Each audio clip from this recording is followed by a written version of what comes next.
Okay. All right. So here's the deal with this.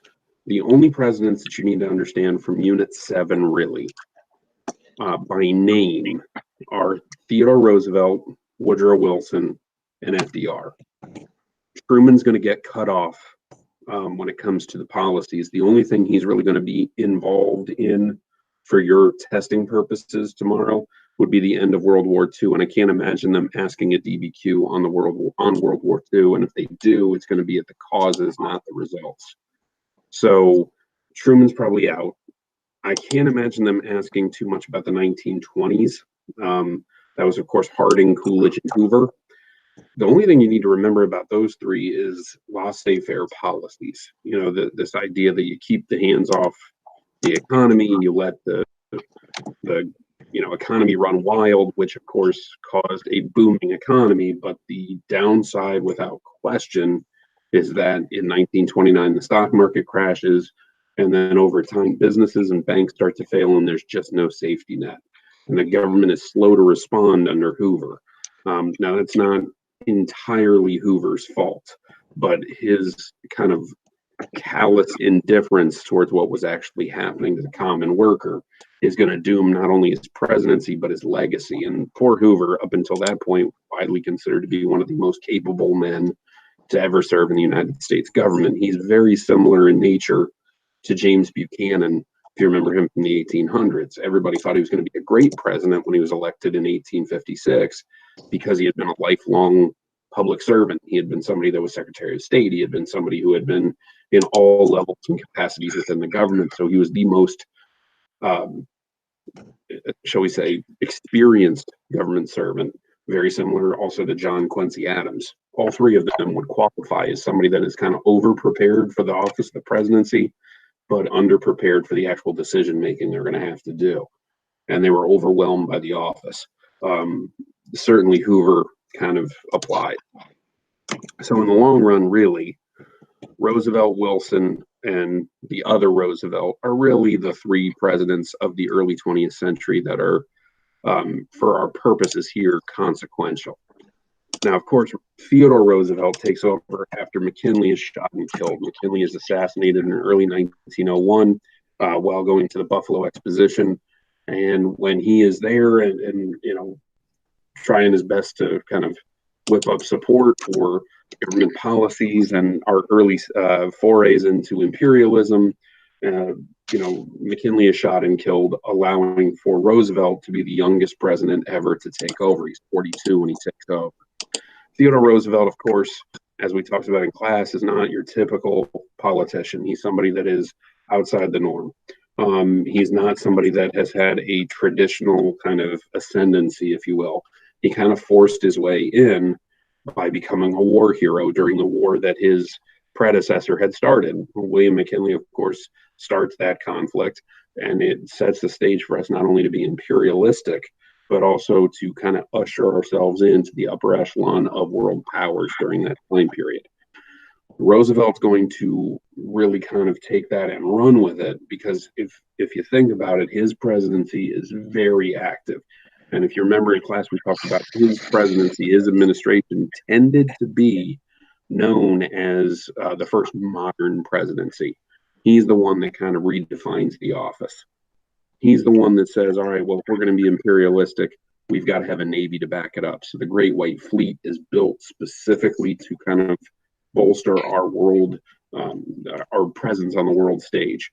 He gets involved in the Russo-Japanese War in 1905 and resolves the conflict for the Nobel Peace Prize.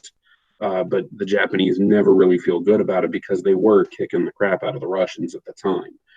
But he kind of sets the tone that the United States is going to be involved in the world stage like we've never been before. He's the one that kind of champions the construction of the Panama Canal. He's the one that pushes for the open door policy on China to force trade on them. He's the one that forces trade on Japan. There's all kinds of things that he does as president that makes him a very imperial president.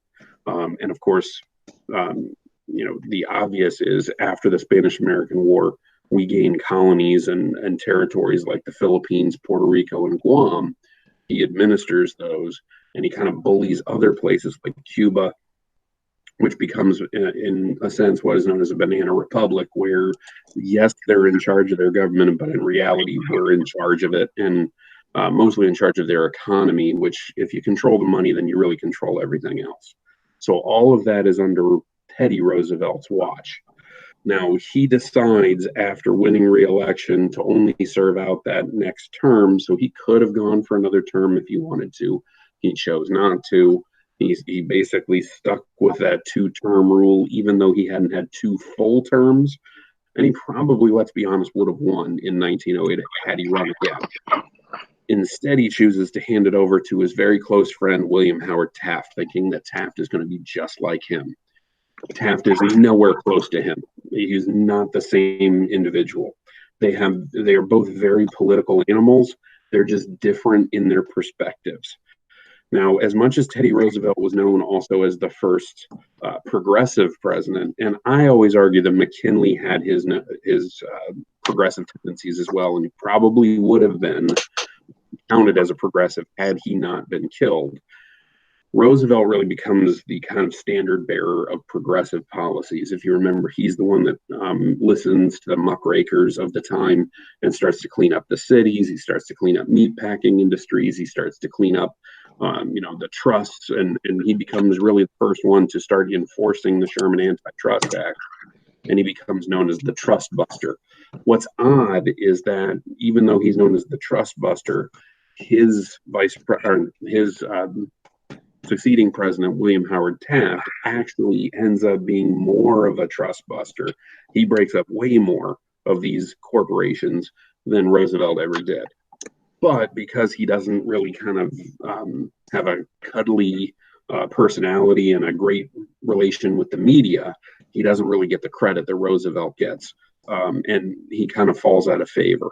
So Taft ends up serving one really unhappy and less than successful term in office, and ends up alienating his former friend so much that in the election of 1912, Teddy Roosevelt decides he's going to run against his old friend. The Republicans still back Taft, so Roosevelt decides to run his own political party called the Progressive Party, but later renamed the Bull Moose Party, of course, after that famous assassination attempt gone wrong. Now, when all of that goes down, it paves the way for a little-known governor from New Jersey to gain the Democratic nomination and win the presidency, very similar to the way Lincoln had won because of the splintered Democratic Party back in 1860. Wilson gains the presidency and basically has a very successful 8-year term. I mean, he has 2 successful terms because in the first term, he's able to continue the progressive policies that had really kind of become the standard of the progressive movement. He had managed to clean up a number of banking institutions. He institutes the Federal Reserve System. He bolsters the Sherman Antitrust Act with the Clayton Antitrust Act, which actually gives them more clout in the court system to go after these rogue companies and especially break up the really large corporations, especially U.S. Steel under J.P. Morgan. All of that is under his first term. His second term, he devotes to this idea that he's going to keep us out of the World War. And you already read this book. You know how this ends. Whenever a president says, I'll keep you out of it, we're going to get involved. So not surprisingly, Wilson gets us involved in World War I. We get involved in the Great War, the war to end all wars. And of course, because of that, we become in at least our perception, a world player. We help the Allies beat Germany, beat Austria, beat the Ottoman Empire. Because we do that, everybody thinks that Wilson is going over to Versailles to kind of almost dictate the peace. So he shows up with his 14 points. And as you can recall, how many of those are actually adopted? One. And it was? League of Nations, which sucked. The League of Nations, which on paper was a great idea. In practice, abject failure. Okay. Bottom line is Wilson plans out a phenomenal response to all the main problems of World War I, but there's no follow through because the British and the French are more interested in punishing Germany than they are at a lasting peace.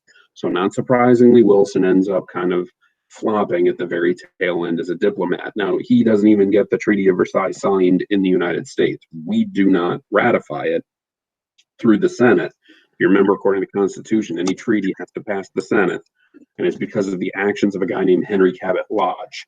Henry Cabot Lodge was a senator from Massachusetts. He's widely considered one of the most ardent isolationists, if you remember that term.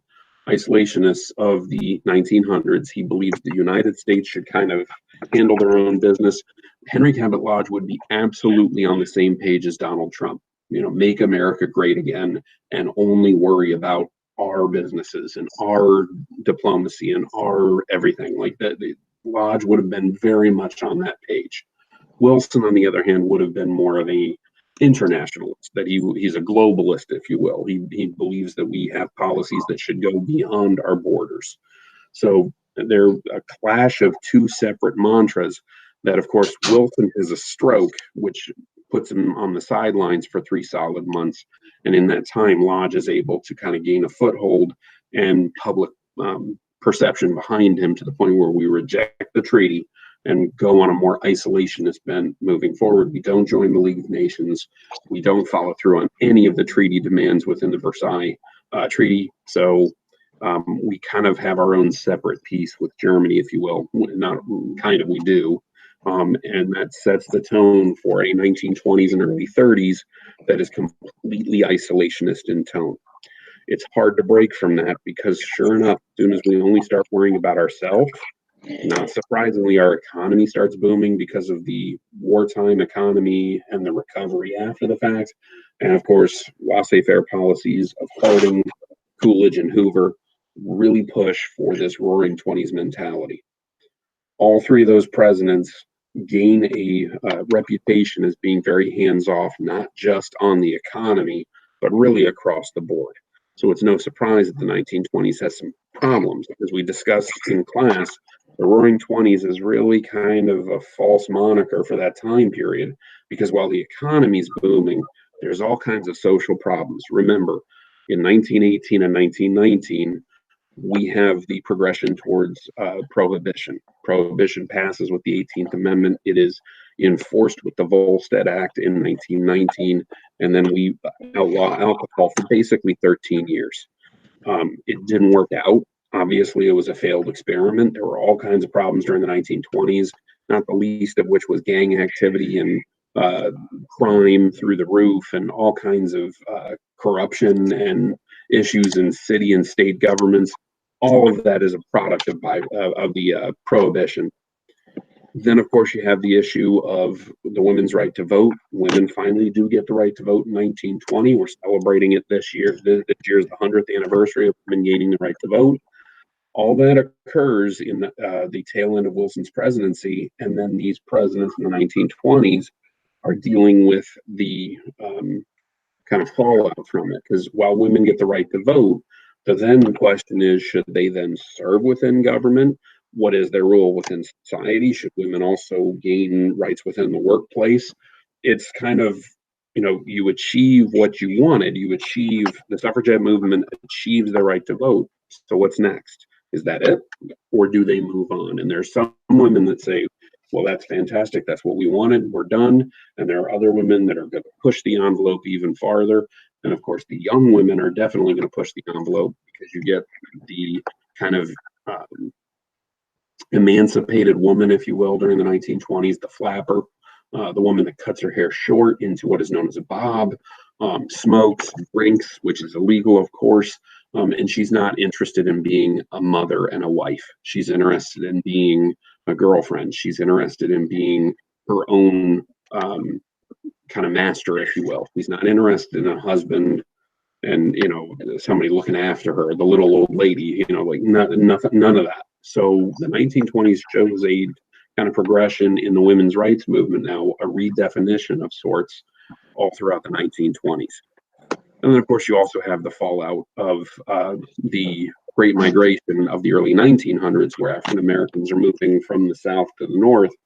to escape Jim Crow and to try and get better economic opportunities, especially during the 1920s when Ford Motor Company is doing phenomenal up in Michigan and New York is just booming and bursting at the seams.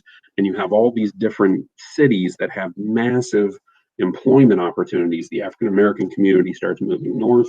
And of course, in New York, the most famous example is the Harlem area. And that, of course, then spawns not just economic opportunity, but cultural rebirth in the Harlem Renaissance. Not all is fun and games with that, though, because you also have a new issue of ideas and ideals where during that time period where people are moving around, there's a distrust of foreigners, there's a distrust of minorities, there's a distrust of anybody with any political ideals that are contrary to American principles and principles of the founding, if you will. And of course, any communist is not going to be safe during this time period, or even socialist for that matter, because it's the Red Scare during the early 1920s. All of that's going on during that decade. And of course, with all of these upheavals during the Roaring 20s, you would think that a president would kind of step in and say, hey, we need calm, we need chill. But these are not the three guys to do it. Harding is not interested in the slightest of even being president, let alone stepping up and really kind of leading the country. When he dies, Coolidge takes over, and he's very interested in the economy and the economic recovery after the war, but he's not really interested in the social issues. And then you've got Hoover, who, again, very capable, but not really decisive when we need it the most. So not surprisingly, by the end of the 1920s, we have some serious problems. And there are all these signs that the economy could crumble at any point, and they just don't see it. One of them is over-speculation. The amount of people that are putting all their life savings into get-rich-quick schemes on, the stock market, or investing very heavily in very high-risk investments and business opportunities during the 1920s in an effort to make as much money in the short term as they possibly can is staggering. And of course, these high-risk things, these speculative business opportunities, mean that if they fail, then you lose everything. And many of them just don't have any sort of economic fallback. It's all or nothing, and the vast majority of them are going to get nothing. Then you have people that are also taking these high-risk investments on margin, meaning they are buying and borrowing money to buy these stocks so that even if they lose all their money in a stock market crash, a big fluctuation, a poor business deal, whatever, they not only lose everything that they own, they lose everything they don't own too. They still have to pay back these loans. And since the banks are doing this, the banks don't realize that if the people can't pay them back, then they're going to also foreclose on themselves. They won't have enough money to function. And of course, this is what leads to what becomes known as runs on the banks, where people start running in, trying to get all their money out before the bank basically folds onto itself, because we don't see that there's no insurance in putting your money in a bank. If a bank fails, you lose everything. So a truckload of people during the Great Depression lose everything they own for no fault of their own, except for the bank that they chose to put their money in did not have their best interest at heart. So again, all of that was happening, and they just didn't see it. Okay. Then you add in the fact that if somebody loses their job, there's absolutely no safety net. If somebody works for a company that is not interested in giving them benefits, there's no emphasis to have health benefits or vacation or anything like that. The only thing you got from your job was whatever you or your labor union, which, remember, labor unions at that point aren't very strong because of the Red Scare, because they're considered socialist institutions. Many of these labor union leaders in jail. Okay, so you have that issue. If you remember the name Eugene V. Debs, Debs actually runs from a jail cell in 1920. He's in jail for basically suspicion of being a traitor to the United States. He's jailed what we would consider illegally. It's during the Red Scare. I mean, it's basically a false charge that he's jailed upon, but he runs for the presidency as a socialist candidate. You have to admire a guy who knows full well that what he's doing could get him killed, could get him incarcerated for a very long time. But Deb still kind of sticks to his guns, if you will, and continues to be an ardent socialist. There are not a lot of people during the 1920s in the United States that are willing to do that. There are a number of people that drop out of labor unions, disavow any connection to them because of fear of reprisal by their neighbors or by their community or even by their own company, if you will. So labor unions are not very strong at the very tail end of the 1920s, which means the owners of these companies have massive power over their workers. And there's even more. We've talked about this before. How do you know when the economy is not really built on solid ground? When you have a very minuscule amount of people at the very top making the vast majority of the money and a boatload of people at the bottom that are making just enough to get by. When you have a shrinking middle class, when you have a small amount of people that are making kind of a mid-range amount of money, that's when you know you're really you're heading for a real bad economy because it's too bottom heavy. You need to spread things out between the three the three levels, if you will. Okay, that's not to say that there needs to be a lot of multimillionaires, but there needs to be a lot of people that are multi-hundred-thousandaires. There's got to be some people that are making enough to afford the semi-nice houses and the semi-nice cars. So again, if you don't have an equal distribution of kind of the wealth, if you will, you got kind of a weak economy. And they just didn't see it. Again, it was, the wealthy were getting wealthier, the poor were getting poorer, but didn't realize it. And were constantly being told by the media that, hey, we're doing fine. Everything's great. It's the roaring 20s. They just didn't see it. Hoover probably should have seen it. He didn't. And when the stock market crashes, he doesn't think much of it. And to be fair, the stock market crash should not have caused a Great Depression. It should have upset people, obviously, that were playing the stock market, but the vast majority of the American public was not. The problem is that it starts to filter down through society over time. These ultra wealthy people that had been playing the stock market didn't have enough money to run their companies. When their companies start to fold, people lose their jobs. When people lose their jobs, they can't pay their mortgage on their house or their car payments. So the bank has to repossess them, but can't sell them because nobody's buying at this point because the economy's starting to go on the downfall. When they can't recoup some of their losses on bad investments, the banks start to foreclose, people start to lose even more money, and you can see the general progression happening. It's amplified all the more in the early 1930s when the Dust Bowl occurs out in the American Midwest, and all of a sudden farming falls on hard times too. So after all that, in walks Franklin Delano Roosevelt. And that, of course, is a very, very bad transition because FDR couldn't walk. He rolls in. Now, FDR, of course, comes into the presidency, and he has a terrible economy to deal with. And he starts off with the dumbest phrase any president could ever say, yet it's the most repeated FDR quote, minus maybe his Pearl Harbor declaration. Because if you remember in his first inaugural address, literally within the second paragraph, he says the only thing we have to fear is fear itself, which anybody reading it would say that makes no freaking sense. Yet, when he said it, everybody was like, yep, this guy's got a point. So, again, very strange, but he seemed to always have the ability, and this is what sets FDR apart, he had the ability to relate to the common person, the person who's listening to the radio. And FDR utilizes the radio, the emerging technology of the time, the emerging social media of the time, if you will, better than anybody had before, and probably arguably since. He mastered the radio the same way Kennedy and Reagan would master the television, and arguably Trump has mastered social media, because they have managed to put that medium to their advantage. Okay, FDR absolutely manages to create a radio persona that allows people to identify with him. So this wealthy, kind of trust fund baby of New York all of a sudden is relatable to a farmer out in Iowa, or some, movie executive out in LA, or somebody who, was sitting on a beach in Georgia. They get him. They understand him. They're with him. He's one of their guys. And he manages to kind of allay the fears of the American people. Now, it helps that he walks into the presidency with a plan of action. He calls it the New Deal. The New Deal was a set of government programs for relief, recovery, and reform. Relief in the idea that, hey, we're going to get you money, we're going to get you economic opportunities to get you through this.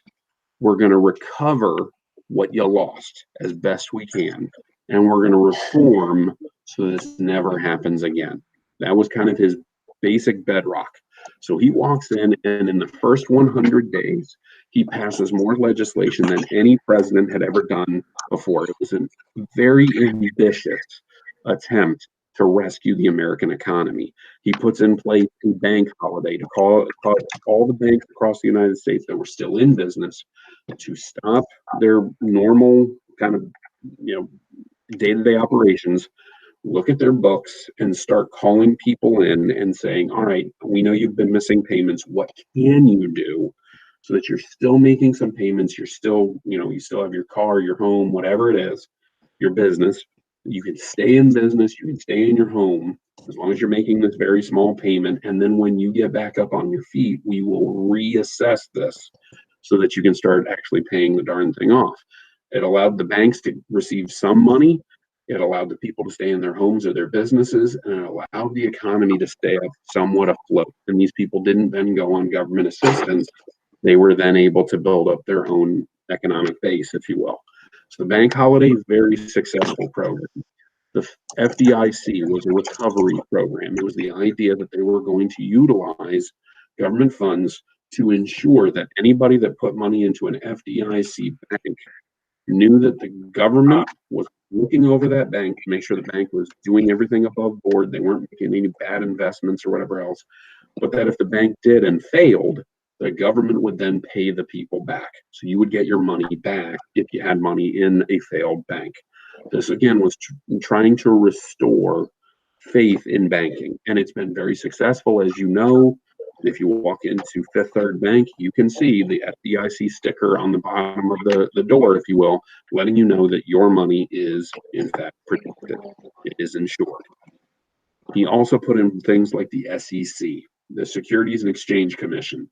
Securities and Exchange Commission basically said that from now on, companies, if they're going to do business, have to publish how much money they're making. They have to publish how much money is being transacted, and they have to show you how strong or how weak their company is, so that if you're investing in their company on the stock market, you kind of have a good idea and a fair idea of what they're doing, so that you're not investing in bad companies in bad faith.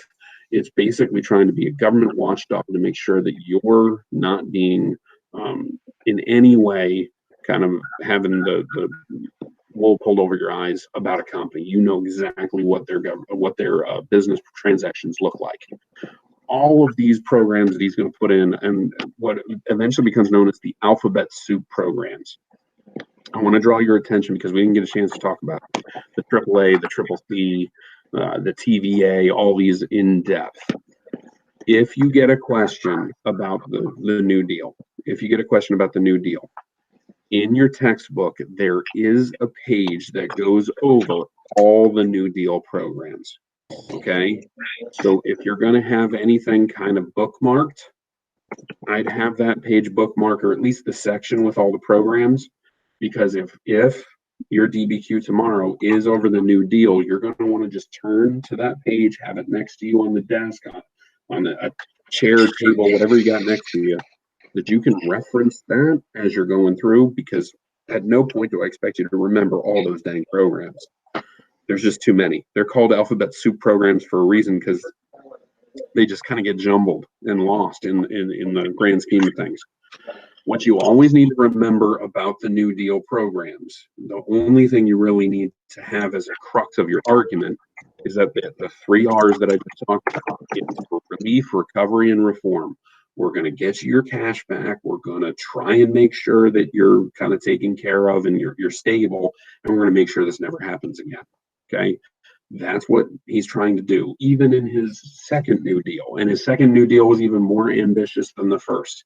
Second New Deal brings you what is today Social Security. That whole system is set up during the Great Depression to try and combat the issues of the Depression. Now, of course, if you have economists in the room and historians in the room, they will debate back and forth whether or not these programs were successful and whether or not they actually helped us to recover from the Great Depression. Most of those individuals would come to the conclusion that it was actually World War II that got us out of the Great Depression, and they're not wrong. The total war economy is what really kind of spurs economic growth to the point where we get out of it. What makes FDR strong and kind of known as being one of the greatest presidents we ever had was the fact that he was able to get all these programs through, push these programs, and more importantly, restore faith. He restores the idea that the American people are going to be fine through his fireside chats, through his inaugural addresses, through whatever. He seemingly guides us through some of the worst reforms, some of the worst forms of economic downturn we had ever seen. Okay. And the thing I want to make sure you understand about FDR, keep in mind, he was elected to 4 terms in office. He's the only one that was elected to more than 2. A lot of history students forget that World War II was not part of the United States until 1941, and that was December 41 at that. So when FDR is elected initially in 1932 and 1936 for his second term, he runs for an unprecedented third term in 1940. Now, granted, in 1940, World War II had started. World War II started in 1939, September of 39, but we were not involved. FDR is running on the basis of his economic policies. So whenever some historian or economist says, well, you know, the Great Depression wasn't really solved by any of these New Deal programs, if you're looking at spreadsheets, they're correct. If you're looking at mentality, if you're looking at American response, if you're looking about the feeling of the people, it was FDR all the way, because he got reelected on the strength of his New Deal and nothing to do with World War II. Okay. Now he gets reelected to a 4th term because we're in the middle of World War II. We're at the tail end of World War II in 1944. It was after D-Day. It was after the liberation of Paris. We were closing in on Germany. The Battle of the Bulge happens at the very end of 1944, but that's after election. FDR had already won a 4th term. Okay. What I need you to remember about FDR is that it was the strength of his economic programs, but more importantly, his rhetoric that carries the day. This was literally the lesson we were going to learn the day we got kind of shoved out the door, if you will. You know, this was literally where we were at. Okay. And again, the AP test, AP board was nice enough to kind of cut it off there and say, you know what, we're not going to test anything after that. That's the tail end of what you need to know. Okay. Like I said, Truman is there for a millisecond. All he does during the time period that is applicable to you is take over for FDR and drop 2 bombs on Hiroshima and Nagasaki to end World War II. Okay. We don't need to know anything about the Truman Doctrine. We don't need to know anything about his Cold War policies. None of that. So the end of kind of what you need to know is FDR's Great Depression policies in the form of the New Deal and his decision to get us involved in World War II. And really, the Japanese forced our hand on that.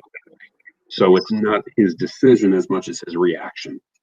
So the movements, as we discussed yesterday, movements of the 1800s, the movements of the 1900s, on the heels of the populists. And remember, the populist movement is very important in the very tail end of the 1800s of showing that the Midwest, the farmers, are not going to be ignored. This parlays into the early 1900s and the progressives. The progressives have massive reforms all the way through the early 1900s.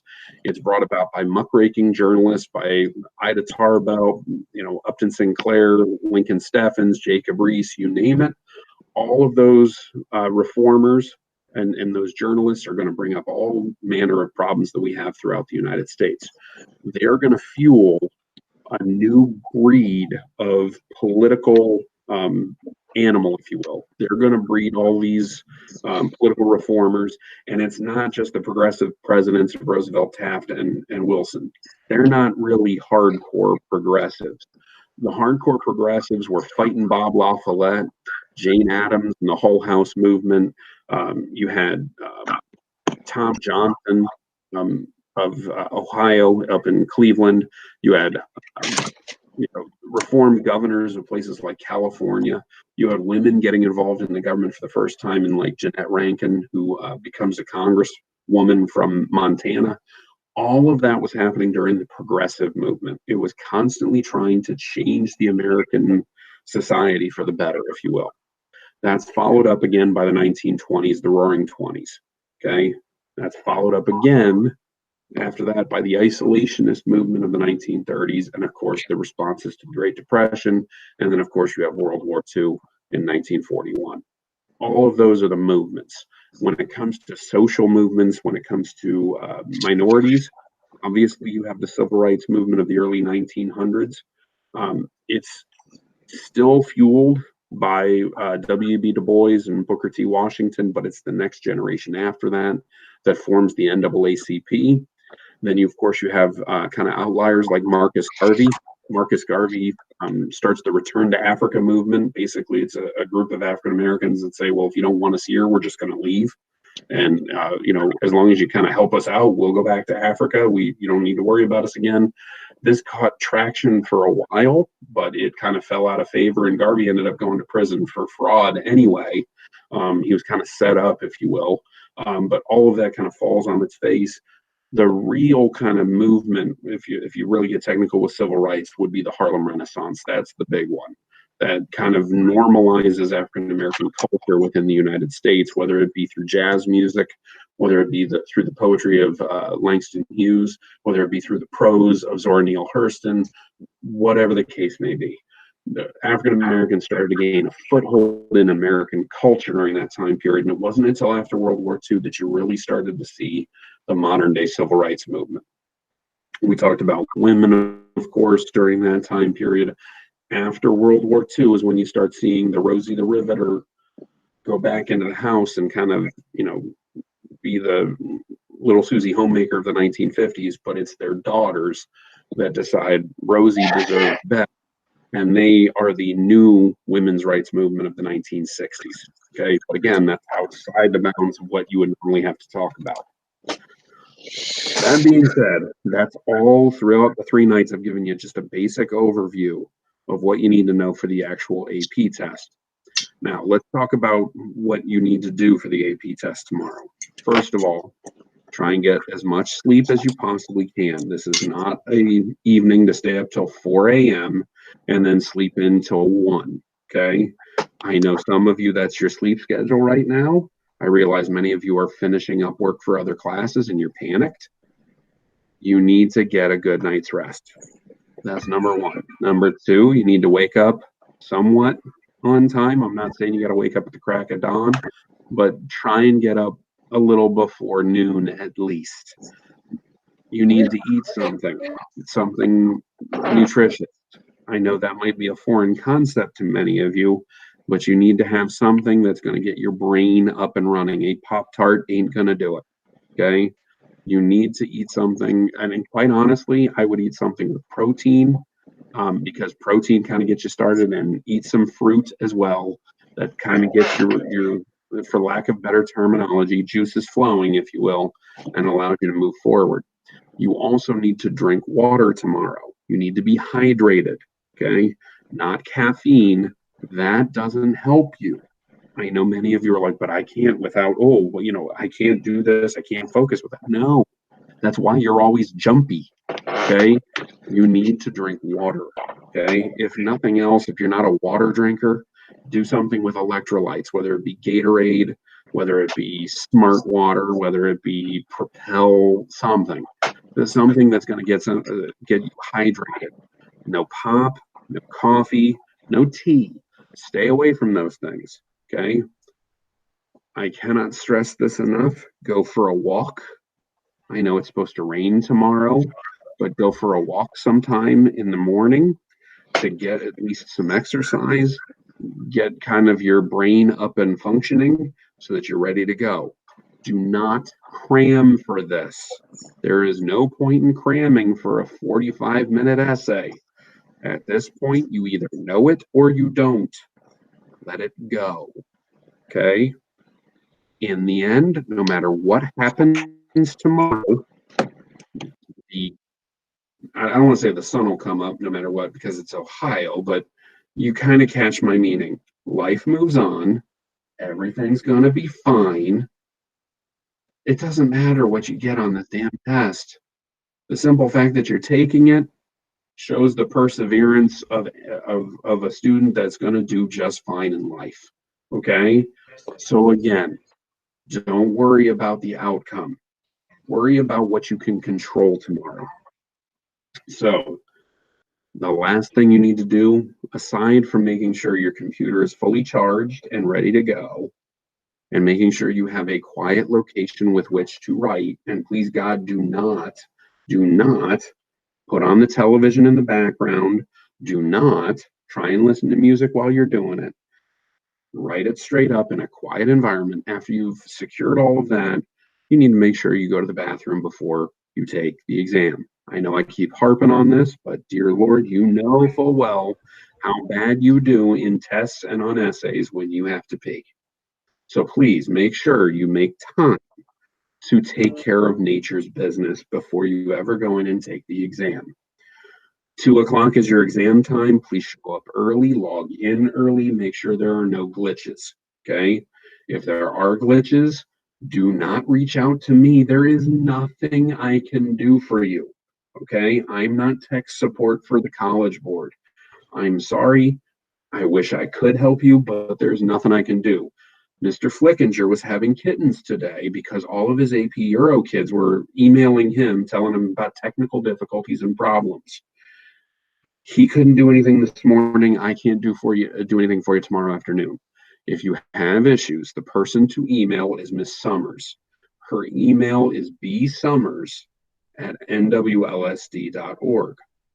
The other thing to do is to log into your AP Central account and log issues.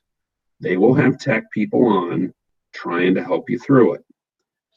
Again, I wish I could help you, but I'm not in the room. I can't see your screen. And quite honestly, when you're in the portal, I can't help you with it anyway. So do not reach out to me. There's nothing I can do. Okay. So again, I don't want to seem like I'm unfeeling, uncaring. That is not the point. The point is literally, I can't do anything for you. Okay. I will be on tomorrow morning for any last second stuff. I will have office hours from 9 to noon. So if you wake up and you're kind of looking through your 5 steps to a 5 and you're like, man, I don't remember this, I need some help, log on, pop into Google Meet, and we'll talk. Okay.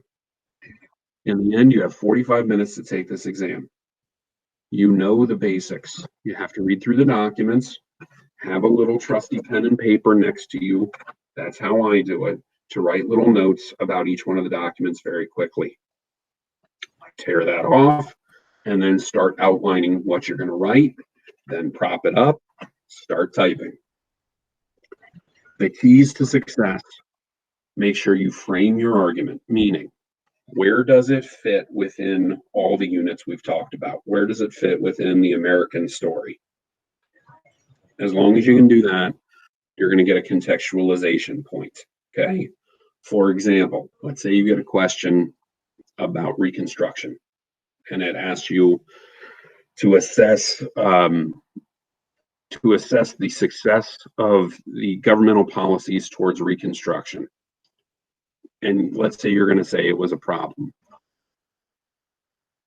Let's say your thesis is going to have something to do with the failures of Reconstruction policies. The framing of that would be going into things like, and not limited to what I'm going to say, due to the assassination of Abraham Lincoln and the ascension of radical Republicans during the tail end of the Civil War, that's showing that you understand what's going on in the big picture. That's showing you understand that there's another force out there that's affecting Reconstruction. Your thesis after that would then be telling me what the actual specific problems are with Reconstruction. Why did it fail, or why was it successful? Whatever, your argument is going to make, that's going to be your thesis. And as I said in previous sessions, they have now said that your thesis statement can be 2 or 3 sentences if you want to do it that way. Doesn't have to be one concise sentence. It can be 2 or 3 sentences, however you want to frame your argument. The main thing is that you're presenting a clear and direct argument that not only tells me what you're going to argue, but directly links to the question. You're answering the whole question. Okay? That's how you get your thesis point. Now, if you can do that within your intro paragraph, you've got 2 points right off the bat. You have 5 documents with which to work with. You have to try and use 4. Okay? Try to use 4. If you can fit in all 5, all the better. Okay? Well, Lord knows what they're going to look like. I don't know. Okay? But they're going to present you 5. If you can use 5, great. But if you can't, at least try and use 4. Keep in mind when you're writing, always think to yourself, document 1, what's the audience? Who are they talking to? Okay? If it's an editorial, who are they talking to? Are they only talking to Democrats? Are they only talking to Republicans? Are they talking to women? Are they talking to reformers? Are they talking to people that love FDR, hate FDR? Lord knows. What's their audience and what's their point of view? What's their feeling about this? Okay? They're always looking for that within the documents. Okay? If you can present that along with what the document is actually saying, and you can do that for the multitude of the documents that you have, you're securing even more points. Okay? The other stuff, it's hard to do. Okay? The easy one is going to be outside information, because with only 5 documents, you're going to have to hit on something that's outside of the documents. Okay? So again, I'll go with my example. Let's say they give you Reconstruction, and you mention Plessy versus Ferguson and explain how it relates to your argumentation. Notice how I said it identifies and explains. If you can do that, you're getting another point. Okay? It's only bolstering your ability to get a much higher grade. The synthesis point, like I told you from the start, that's kind of the icing on the cake. If you can do it, great. If you can't, don't freaking worry about it. Don't cry over spilled milk. If you're kind of like, I don't know how to do it, it's fine. Move on. Do something else. Okay? What they have said and what they have promised us is when they are actually grading these things, they are going to grade not on a curve like they always do, but they're going to go on aggregate score. Now, a curve in my class is a good thing. A curve on the exam for the United States, if you will, and the territories beyond is not. What that means is they said, here are the amount of people that are going to get a 5. Here are the amount of people that are going to get a 4, and we're going to shift everybody else down. So once you hit, let's say you got 1 million kids taking the exam, and you say we're only giving out 50,000 5s, that meant anybody that was 50,001 on that achieved a 5 on the rubric slid down to a 4. And if they said, well, only 50,000 are going to get a 4, that meant the rest slide down even farther. They're not doing it this time. They're telling us flat out, if you earn a 5, you get a 5. If you earn a 4, you get a 4. There's no shifting. So that's a good thing. Okay? They're giving that to you. So the pressure is no longer really on you. You're just trying to write the best essay you can, making the best argument you can, while utilizing the documents and bringing in some outside information. Write the best essay you can and move on with life. That being said, any questions? What is you on to take the test? Like, what's the link and stuff? Okay, have you been receiving any emails from the AP Central? I think so. I don't think I've opened them though. Does it like Okay, explain start it in there. that? Start there. there is a link, and I know Baker's done this and a couple other people. There's a link in there to test your system to make sure. And correct me if I'm wrong, you should have received something along the way that asked you to almost kind of pre-register, meaning you logged in just to prove your system worked, and you logged into the AP portal, if you will. Has anybody received that? Yeah, it makes you take a practice test. Okay, that's just them kind of checking off that you can indeed log in, and that on the day of the test, you shouldn't have an issue. Okay, so whatever email, and Ms. Hughes, thank you for chiming in, whatever email Hughes used to log in, that's the one that she's going to get the prompt for the 2 o'clock exam. Okay. Wait, so I use the same email, or they'll send a new one tomorrow? They should send a new one tomorrow. Okay. Should. Okay. If worse comes to worse, and I'm using Ms. Hughes as an example, she has received an email before to log in and do a practice exam, and every one of you should have gotten that. Okay, based on the email that you used to sign up. So if you use the school email, it should be there. If you used your personal email, it should be there. If not, check your spam folders. Okay, because it may have been relegated to spam. Okay, when you Yeah, I got one that says it's your AP United States exam e-ticket. there you go. That's it. Yep. Okay, that's Practice test, if you didn't do it, was basically just log in, make sure you can upload a document. It doesn't matter what you put on the document. It could have been blank for all they cared. yes, Okay. it's just making sure you can link it. That's it. Now, again, Flickinger and I were talking, and Ficker for that matter too. Both of them ran into the problem where they offered it up on the exam that you could write it by hand, take a photo of it, upload it, and send it that way. Too many kids got into the problem of they took the photo, but it wasn't a JPEG, and it needed to be a JPEG. Okay. Just type it. Just type it. Follow the directions for typing and keep it electronic and send it that way. If you do it over Google Docs, I think you export it as a PDF and then import it. Yes. Yeah, that's what I remember doing. Yes. And they walk you through how to do that. Again, if you run into problems with that, B. Summers at NWLSD, or there should be a link from the College Board from that e-ticket of contact this if you're having issues with the upload. Okay. Okay. There should be something on that e-ticket that's kind of like tech help or, issues with test, click here. So again, all of that, just make sure you log in early. Just make sure everything's on the up and up and you're ready to go.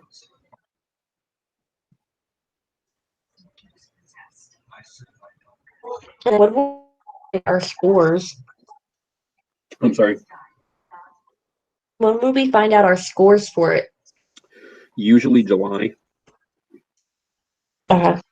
but again, that may be expedited because it used to be it took a long time to grade all 4 parts. You're only taking 1. So Lord knows the problem they're going to run into, and this is why they haven't released their grading schedule yet, is it used to be graders would all meet on the same kind of college campus or, large area and grade together. They can't do that right now. So I don't know if they're doing this electronically. I don't know if they're doing it in small groups. I have no idea. But typically, it was around July 4th.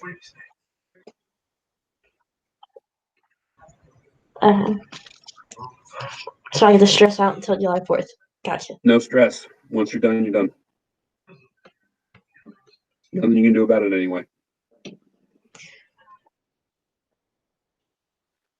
And Alexis, let me just point out, nobody has ever asked me in a job interview or even an interview for a collegiate position, what were your AP scores like?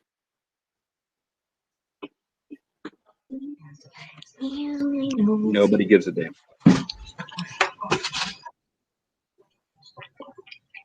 You realize, Alexis, I'm teaching this class and I didn't get a 5. What did you get? I got a 3. I was a victim of I'm gonna that end. that skewing of the data, that curve. I had the highest grade in my class at my high school and should have received at least a 4, but I was curved out of it. That's why I think the curve is really unfair. It is what it is. But Now, I don't. keep in mind, Alexis, I think I told your class this. The year I took the exam, we had a teacher that didn't teach us anything about the women's rights movement. And that was our DBQ. Yeah, you told us that. Okay. So again, that's on me. I should have studied it. I knew it was a possibility. And it just, it is what it is. So that's why I don't put a lot of emphasis on this. Are any of you going to go off and become professional historians? No. No, No. I like history, but Me not either. that much. This is just a possibility of gaining a collegiate credit to where you don't have to go in and take a low-level history when you get there. That's all this is doing. And it's showing colleges you're willing to step up and take an exam. You're willing to try at the highest level to perform as well as you possibly can. So there's no pressure. You're just going in and doing the best you can. And it can only be like over chapters 1 through 7, right? I'm sorry. Yeah, It can units only 1 be through over 7. I'm sorry. Yes.